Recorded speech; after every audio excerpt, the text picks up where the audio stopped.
Welcome back to episode 2 of Malarkeys and Miracles. Today we're going to talk about how selling watermelons can make you a casualty of war and put you in that position. Welcome to God, Guns, and Gibbs.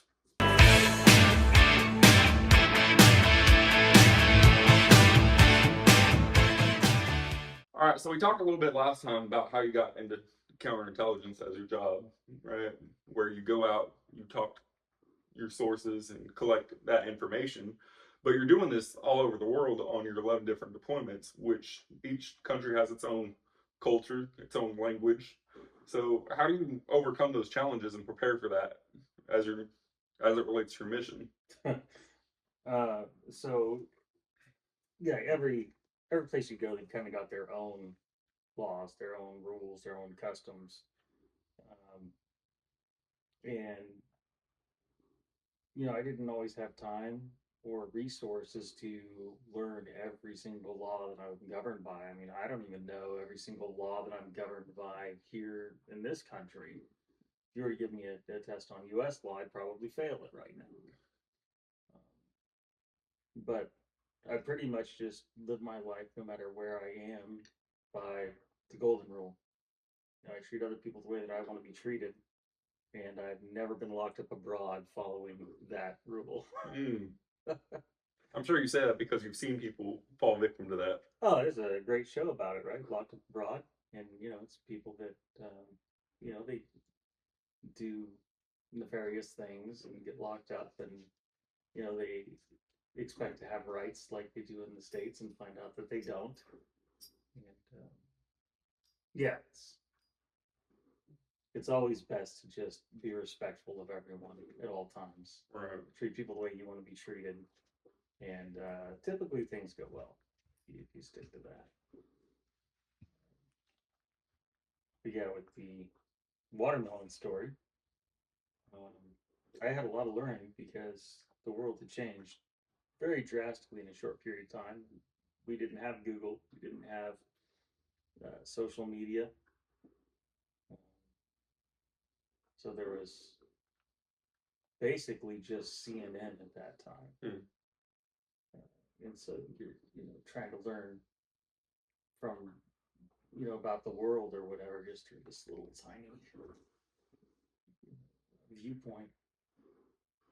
And we had like encyclopedias, but you can't really learn a whole lot about Bosnia from encyclopedias. Right.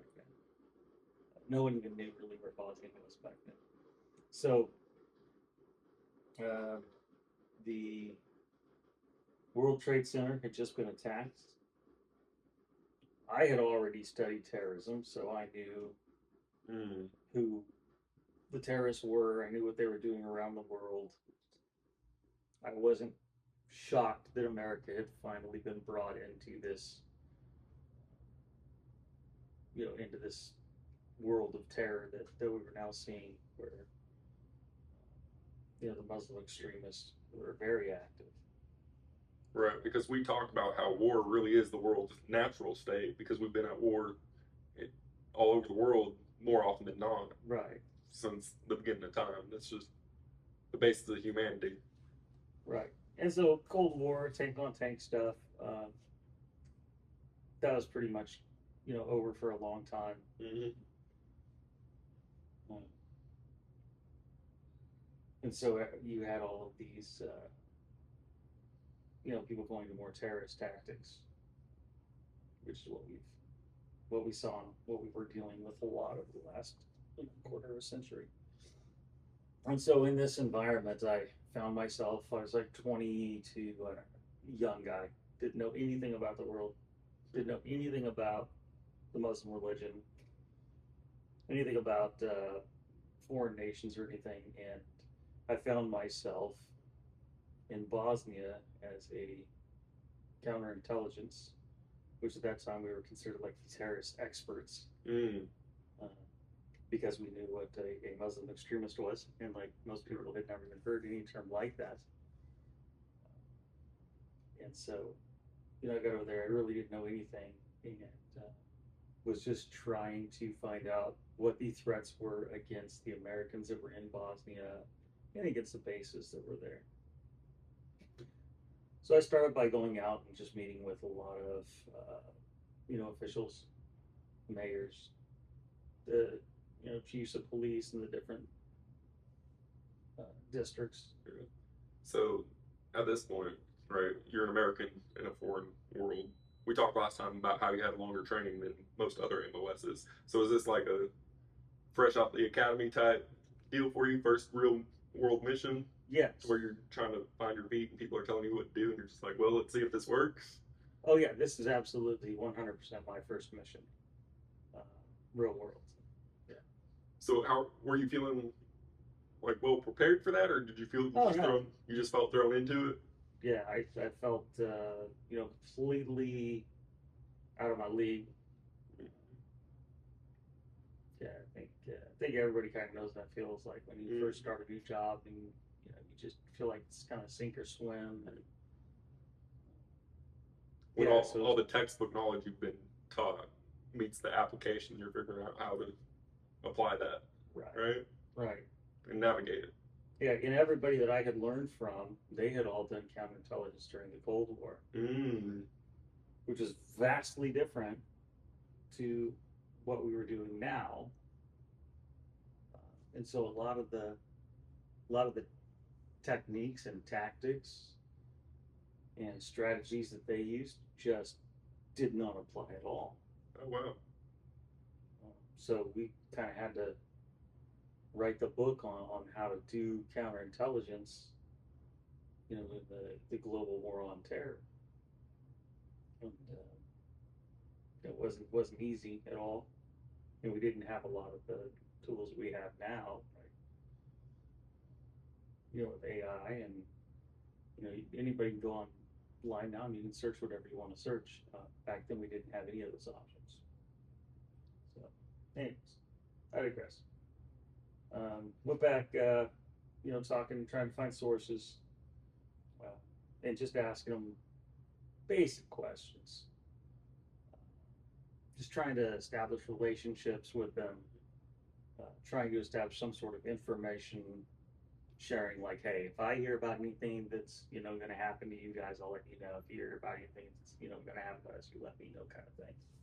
And were most people understanding the scale of what was going on and willing to work with you, or did you get the cold shoulder? Was there hesitation, or were they open to it? When I had got there, there had been a huge breaking apart of Yugoslavia. So Yugoslavia was the Bosnians, the Serbians, and the Croatians. And the Serbians really kind of tore that country apart. They attacked the Bosnians. Ethnic cleansing was just wild. Like, they were just slaughtering Bosnians. And I mean, there were so many mass grave sites out there. And it was really sad. Just tons and tons of marked grave sites, and it was just, like, okay, there are thousands of Bosnians that were slaughtered here, and so they would mark each place where they would find a body, but they didn't have names, right? I mean, it was just horrible, because they would just slaughter by the thousands, and just do like a mass burial. Women, children, whatever. They're just wiping them out. And so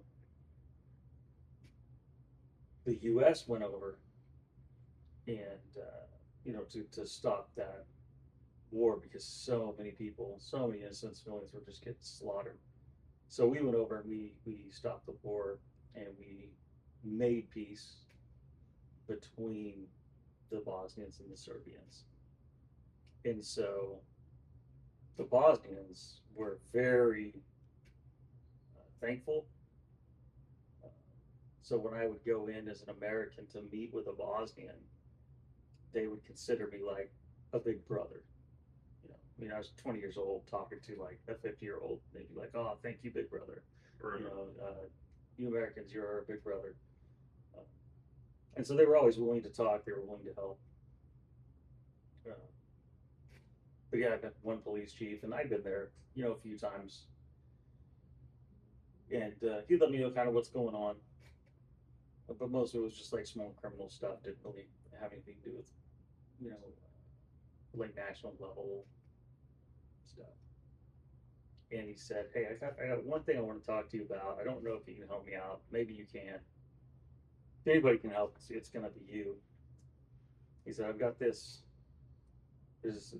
lady, and she's married to a guy who is abusing her. Uh, like leaves her locked in the house without any food, nothing for like weeks at a time. He beats her all the time. Uh, she finally escaped from him and made it to her father's house, so she now lives with her father and her brothers. But this guy keeps showing up at their house and he's threatening them. And he's got lots of high power rifles, AK-47s, 74s, that kind of stuff. And he shows up and he waves his guns around and he threatens them all the time. And I said, well, why don't you arrest him? Because you're talking to the police chief. Right, talking to the police chief, and he's telling me about this woman who's being abused, right, and threatened with her life. And he explained to me that he hadn't violated any laws there because they were under Muslim law. And a man owns his wife. So he can do whatever he wants. He can beat her, right? He can kill her if he, it's like she cheats, he can kill her. Like, that's his possession, right? Kids, that's the man's possession. And so that kind of blew my mind. I was like, wow, that was when I first started realizing how great America was. Because like I just could not believe that there were still, people that were just so, archaic, I guess. Caveman mentality. You can beat your wife because you own her? What? Right. And so I was kind of blown away by that. But he was,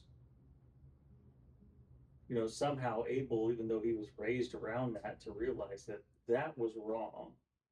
That was, my next sort of question. What made that the outlier to him to want to give you that information?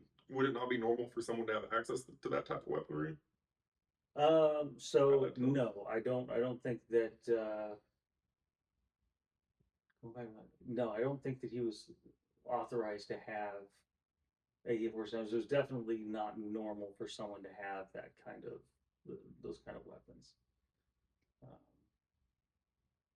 But yeah, anyhow, he asked me if I would, talk to her, and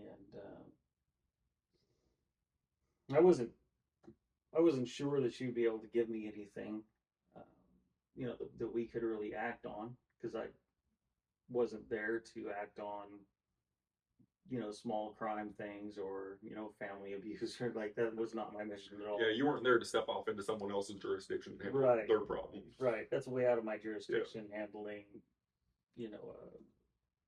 spousal abuse.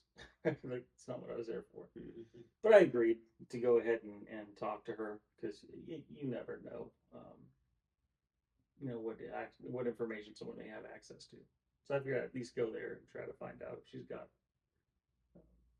access to the kind of information I'm looking for. And so I wanted to meet with her, and she would not meet with me at the base, which is where I wanted her to come and file a report at the base. Right. She wouldn't do that. Would that be the quote unquote official way to do things? So by the book, I like to do things that way because I'm in control of the situation. She'll be, anybody that comes up to talk to me, they come through the base, they're going to be searched, right? So it's safer. I don't have to worry about security of the area that I'm meeting the person in. It's a lot safer for everyone, really. Don't have to worry about setups or traps or right. Someone unauthorized listening in. Exactly. And so she did not want to do that. She refused to come and meet with us. Uh, she didn't want to be seen talking with Americans. And I don't think that she felt comfortable leaving her father's house at any time. So she said the only way that she would meet with us is at her father's house with her father present. And I do not like, anyone to ever, call the shots. Right? If I'm meeting with them, like I don't want them calling shots because it'd be way too easy for them to set up an ambush. But I talked to my partner who was Navy intelligence. He's in CIS.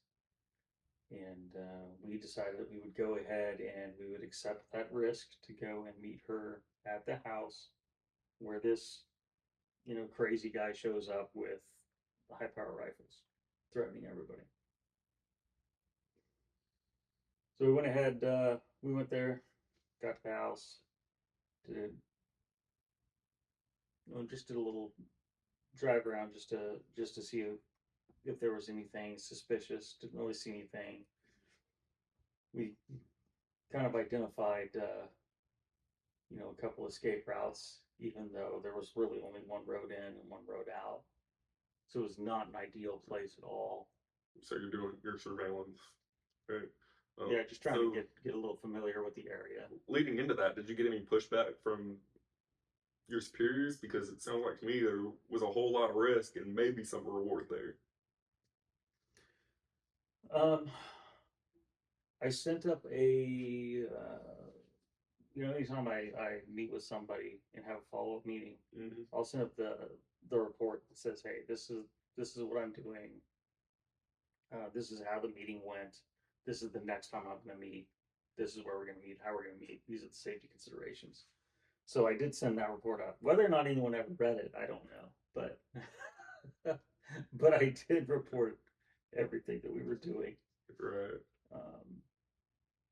Do you think there was thoughts in one of the minds where they just said, "Oh, that's Gibbs. Let him go do his thing. We have more important things to handle. That's not going to turn." I'll be honest. I don't think anybody read it.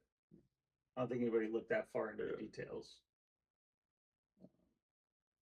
And so, we went out there, met with her, and it was pretty interesting. Went to the house, and Dad answered the door, brought us into the living room, and had it kind of set up. There was a chair in kind of the center of the room, and then against the wall that faced the front of the house and the road that went by the front of the house and the driveway, a huge window. And he had kind of a couch in front of that window with a little coffee table, and had us sit there, which is not where I would have chosen to sit, right? You're back against the window that's, facing the drive. So we're sitting there. My interpreter, he brought another chair for my interpreter, who is sitting kind of across from me and facing, like he could see out the window. At least from his peripheral, he could see out the window. She came in, she sat down, and she's dressed in like full Muslim garb. She doesn't have a veil on, but everything else. And, I'm trying to be, we take a lot of meticulous notes, right? So I want to observe everything that I can. Because you're not only listening to what everyone's saying, you're paying attention to body language, mannerisms. Right. Any tattoos, any scars, right? Any way that I can identify this person, right? Because this is potentially a source. So I want to be able to identify my source. If, no matter what happens, if they end up in jail or whatever, hey, this is your source. Well, let me see, right? You want to make sure you got good notes. So I'm trying to like kind of look and see if she has anything. And she had like a little mole with like a little hair growing out of it. And so, right, because you didn't have body cameras at the time. Right. So as I'm looking, she got kind of uncomfortable. I think she thought that I was trying to like look like at the sides of her head or something, and so like she adjusted her, her garb, and it was just an interesting situation because here she is talking to men in a culture where women don't talk to men. Right. So it was kind of odd. But in the conversation, I did ask her, if she was aware of any threats and to us, to the American basin. She said that her husband, who was threatening her, that she had told him that she was going to go to the Americans a long time ago. She was lying. She was bluffing. Mm-hmm. And he said that he didn't care about the Americans and that he was going to hurt the Americans really bad. Oh, wow. And so that now put it squarely in my jurisdiction to investigate. Okay. So, just something small like that I could have easily been like, nah, that's outside of my purview. I'm not doing that. Because we just decided to go and talk to this person Right. and just ask the question, we got some information. And as we followed that information, we found it to be a credible threat. And we were able to neutralize an entire, cell out of that information. Oh, wow. That was my question because, it's an upset husband for whatever reason. People get upset and they say crazy things, but this wasn't just a lone actor trying to get his wife back in line, so to speak. He was part of that network. Right. Yeah. Yeah. And really through that, I guess that process, because he got kind of aligned with this very extreme group, and they just began, kind of brainwashing him, and that was when he turned into this very violent person who was, beating his wife, because he just became more and more extreme. But anyway, as we're sitting there talking, we hear this shouting outside, and it sounds to me just like a wild, crazy rant, like Allahu Akbar. And I was like, what in the world, right? So kind of back of my head stands up. I look over at the Navy intel guy. His eyes are like this. Like, we're ready to get into a firefight with this, crazy terrorist guy who has us outgunned because we both just have like 9 mils on us. And I look at my interpreter and I go, what's that? My interpreter, his eyes are big. And he's like, I don't know. And so, we both stand up, we draw our weapons. Yeah. And here you are, right? Like you said, they had called the shots. You were already uncomfortable being in this house. Right. Middle of town. One road in, one road out with this guy that's part of this network. Right? And you're talking to the lady you threatened. Now all this is happening. Right. Yeah. So, and we're already on edge too, because I mean, remember, this is right after the Twin Towers fell. Right. So like, it's very real. Like, everybody's kind of jumpy at this point anyway. Right. So yes, we turn around and we lock, we load, we draw down, and it was a dude selling watermelons. Apparently, watermelons for sale sounds a lot like Allahu Akbar to me. In the Bosnian language. So, thank God we had trigger discipline and we didn't just turn and shoot. Oh, yeah. Right. That we actually took the second to identify our target, identify the threat. Saw that it was a watermelon, not an AK-47. Right. Yeah. Yeah. So that's one of those split-second decisions where we made the right one. Thank God. That could have been very bad, very bad. I feel terrible for the watermelon guy. So is that one of those moments where you can still see his face, just pure terror in your mind? Oh yeah, that's burned in there. Yeah. In fact, so what was his reaction like? So there's no doubt in my mind that guy is someone in the world telling the same story from his point of view. Right. I don't know what I walked up on. There's these white guys. Like, I was trying to sell watermelons. Like, I don't know, but he's telling the story, Right. right? um, So what was his reaction like walking up on that and just seeing you with your guns drawn yeah, out? he's just there selling watermelons, right? And so all of a sudden, he's just probably walking through the same neighborhood he always walks through. Hey guys, watermelons! And then all of a sudden, two dudes pop up and point guns at him out a window, right? Um, yeah, he's just like Mm. freaked out. Awful situation. Oh yeah. Awful situation. So did he just run off and go Oh on yeah. about his day, or Oh yeah, he ran off. Yeah, he so was there was gone. no stopping him and being like, "Hey man, our No, no, bad." no. He was gone. Yeah, yeah. There was no way that I was going to be able to get up, get around, but like, no, he was gone. Yeah. I asked my interpreter. I was like, "What was that?" He goes, "He was just selling watermelons." I was like, "Well, that was information I could have used like moments ago. Like the first time I looked at you, it was like, hey, what is that?' That was the time for you to tell me a guy's just selling watermelons." Before you almost shot the window. Yeah. Oh. So after that happens, do you go back to interviewing the female, or is that like a hey, it's turned into something else, we're leaving? No, so yeah, we holstered our weapons. We sat back down. Everybody was laughing, by the way, at that point. It was that nervous laughter, like, oh my gosh, like crap, almost went bad. She was laughing, her dad was laughing, like everybody was laughing. But, you got to understand, like, everybody in that room has suffered a lot of trauma at that point, Right. right? Like, Bosnia had just, you know, it had just been decimated. I mean, thousands of people wiped out. I mean, slaughtered in the most heinous ways, right? And that was something that these people had lived through.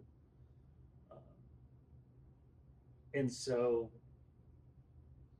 most people would have probably been traumatized, terrified in that event. But I think all of us were already dealing with enough trauma Right. to where it was just that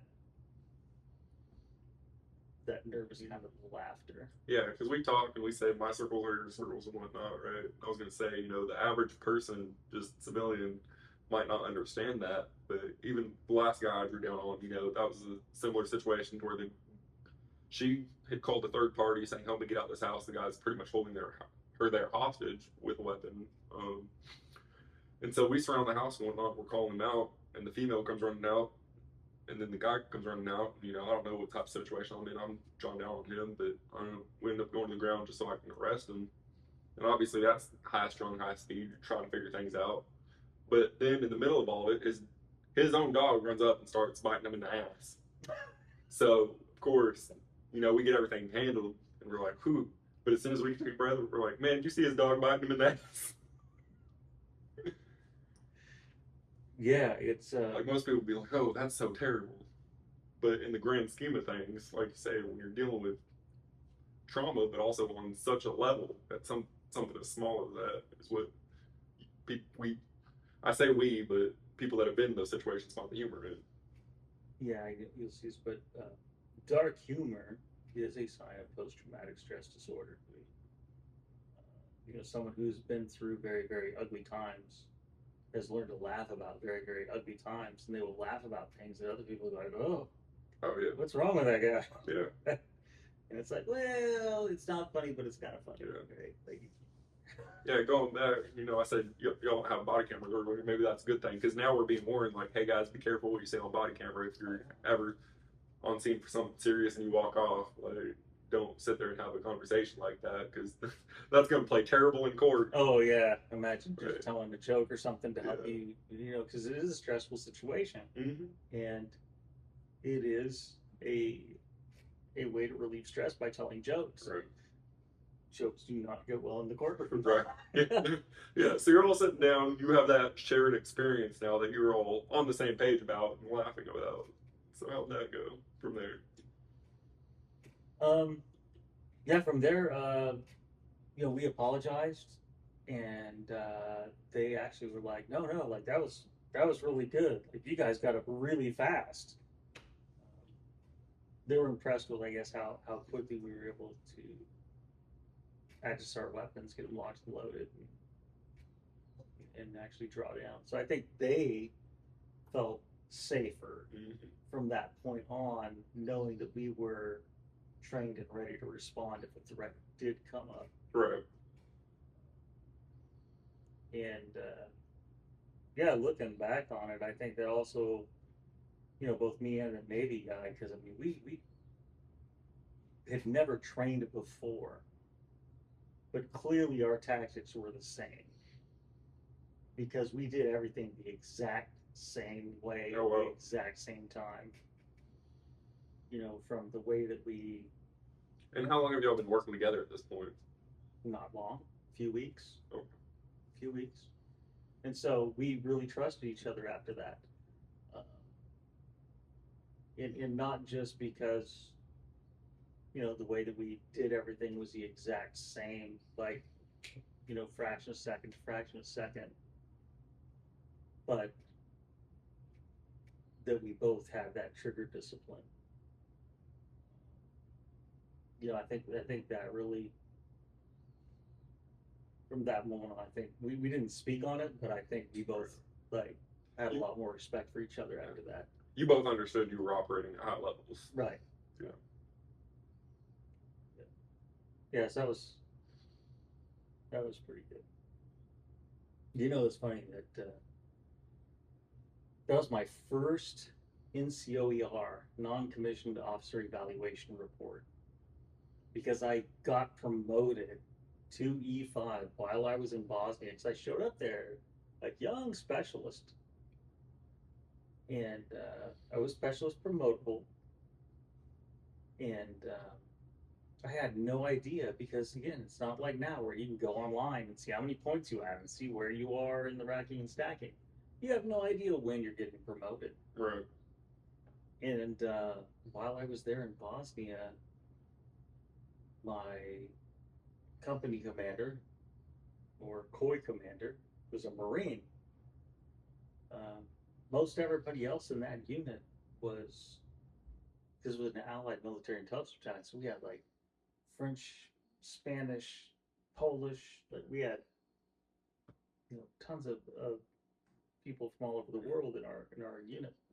Internationally multi-jurisdictional. Oh yeah. And so there was the Marine major, and then the Navy guy, the NCIS guy that I worked with.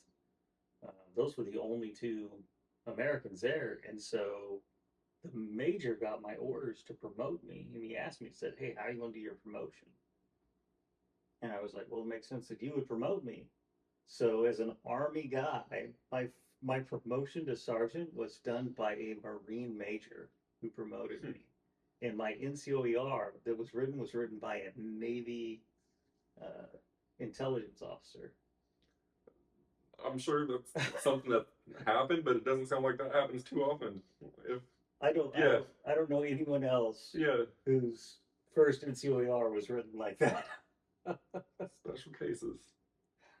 But yeah, it was a very interesting mission. Yeah, so that worked out for you. Like we said, that was your first real mission while you were in Bosnia, out of the academy. And people use the phrase "earning your stripes" as far as. So, do you feel like that's when you sort of got your feet under you and figured out that's how you sort of navigate things? I did learn a lot there. I learned more in Bosnia, even from my Greek counterpart. We'll call it Kostas. He's a Greek officer, older guy, and I learned a ton about intel from that guy. Mm-hmm. Ton about how to build rapport, how to get people comfortable talking with you, how to identify surveillance without being weird. Yeah, he was. It was a great way to learn. Far better than anything that I learned in the schoolhouse. So going off that, what advice would you give to someone looking to get into CI, either starting out or preparing to go on their first mission now after training? I would say, study really hard. Make sure that that it's something that you really want to do, because it is going to take up a of your life. Uh, but then when you get into it, like, don't take any shortcuts. Listen to every bit of advice you can from everyone who is, your superior to you, or has been on the mission that you're going to go on. Anyone who's coming out of the field, make sure that you talk to everybody and get whatever advice you can from them. And don't be foolish and think you know everything, because even me with 25 years of experience working in and around Intel, with 19 of it being dedicated counter Intel, I never felt like an expert, ever. Did you fall into what they call imposter syndrome, to where you're being selected for other missions and down your career, and you just felt like you weren't prepared, or like someone better than you could take that spot? The world changes so fast, right? So you can be in an environment and really get good at doing your job in that environment in that time, and then maybe go do something else for 6 months, and then you go right back to that same environment, but it's a different time, and whatever tactics and techniques that worked for you back then no longer work. Well, and by then you have a whole different team to work with. Yeah, so just things change constantly in this world, and they're changing faster than ever before. So you can never really become egotistical and be like, oh yeah, I got this, like I'm the best ever. Right. Because even if you are the best today, like, things are changing. You don't know anything about tomorrow. So just stay humble and keep learning, and keep, working on your trade craft and trying to get better. Well, that talks a lot about how we wrapped up last time, talking about intentional development, it sounds like. Oh yeah. I don't know if I said this before, but this is a quote that I learned a long time ago that I liked, and that is, when you cease to improve, you cease to be professional. Well, I like that. I have a supervisor that says a lot of people just repeat their first year, and that didn't make sense until I saw what he was talking about, where certain people in the profession, and I'm sure this applies to military as well, they sort of just coast by, and they don't look to intentionally develop their skills or look into anything further. They just sort of take things at face value. Yeah, I mean, I've seen it both ways. Yeah, so I've seen people that do that. They come in and they do exactly what they're told to do, nothing more, nothing less. They don't seek improvement. They don't seek schools. They don't really. You don't see them trying to, improve at all, which is fine. I mean, Right. I don't have anything against those people. Um, and most of them don't end up, people that are they're in that kind of mindset. Uh, they typically don't re-enlist anyway. They're Right. just there for 4 years. They do everything their nation asks them to do, and then they're done. Right? No ill will towards them. More power to them. Right? But if you're in it, as a career,